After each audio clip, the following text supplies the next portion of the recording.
തോന്നിയതുപോലെ ജീവിച്ചോ എന്ന് പറയാൻ ഒരു ദർശനത്തിൻ്റെ ആവശ്യമുണ്ടോ എന്നുള്ളതാണ് ഒന്നാമത്തെ ഒരു കാര്യം. രണ്ടാമത്തേത് പിന്നെ അതാണോ യഥാർത്ഥത്തിൽ ആവശ്യം? അപ്പോൾ ഇസ്ലാമിന് ഇങ്ങനെ ഭയങ്കര പിന്നെ ചട്ടക്കൂടുകൾ അല്ലെങ്കിൽ ഭയങ്കര അച്ചടക്കം അങ്ങനെ ഉള്ളൊരു മതമായി പറയുകയും, എന്നാൽ ഇപ്പുറത്ത് നിങ്ങൾക്ക് എങ്ങനെ വേണമെങ്കിൽ ജീവിച്ചോളൂ, നിങ്ങൾക്ക് ഇഷ്ടമുള്ളതുപോലെ ജീവിച്ചോളൂ എന്നുള്ളത് ഒരു ക്വാളിറ്റി ആയിട്ട് പറയും നമുക്ക് കാണാൻ പറ്റും. പക്ഷേ ഇവിടെ നമ്മൾ മനസ്സിലാക്കണം, മാൽക്കം എക്സ് പറഞ്ഞതുപോലെ ഇഫ് യു ടോളറേറ്റ് എവറിത്തിങ്, നിങ്ങൾ എന്തിനേയും ടോളറേറ്റ് ചെയ്യുകയാണെന്നുണ്ടെങ്കിൽ യു സ്റ്റാൻഡ് ഫോർ നത്തിങ്, നിങ്ങൾ ഒന്നിനു വേണ്ടിയും നിലകൊള്ളുന്നില്ല എന്നുള്ളതാണ് അതിൻ്റെ അർത്ഥം.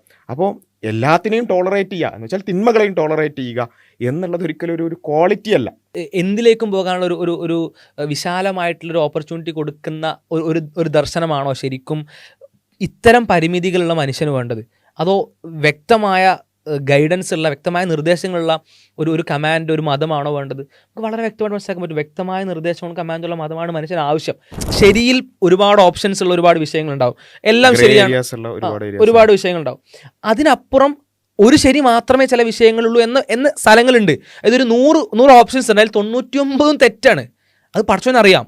ഉദാഹരണമാണ് ലഹരി അല്ലെങ്കിൽ വ്യഭിചാരം അല്ലെങ്കിൽ സ്വവർഗരതി ഇങ്ങനെ പറയുന്ന ഇസ്ലാം വളരെ കൃത്യമായി ഹറാമാകുന്ന ഫാഹിഷത്താണ് എന്ന് പറയുന്ന വളരെ കൃത്യമായി ഗൈഡൻസ് ആവശ്യമുള്ള വിഷയങ്ങൾ. അത് ബാക്കിയുള്ള തെറ്റാണ്. അല്ലാതെ ഇപ്പോൾ 99 തെറ്റാണ്, 1 മാത്രമേ ശരിയുള്ളൂ, പക്ഷെ ബാക്കി 99 വേണമെങ്കിൽ ഏതെങ്കിലും എടുത്തോ, നിന്റെ കമ്പുള്ള വിമർശന ബുദ്ധിയായുള്ള പരിശോധനയിൽ ഏതെങ്കിലും തിരഞ്ഞെടുത്താലും കുഴപ്പമില്ല എന്ന് പറയുമ്പോൾ അതെങ്ങനെ സർവജ്ഞാനിയാവും? അവനെങ്ങനെ അൽബർ, ഏറ്റവും എല്ലാ നന്മകളുള്ളവനാവും? അവനെങ്ങനെ മനുഷ്യൻ്റെ റബ്ബാവും, മനുഷ്യൻ്റെ പടച്ചോനാവും?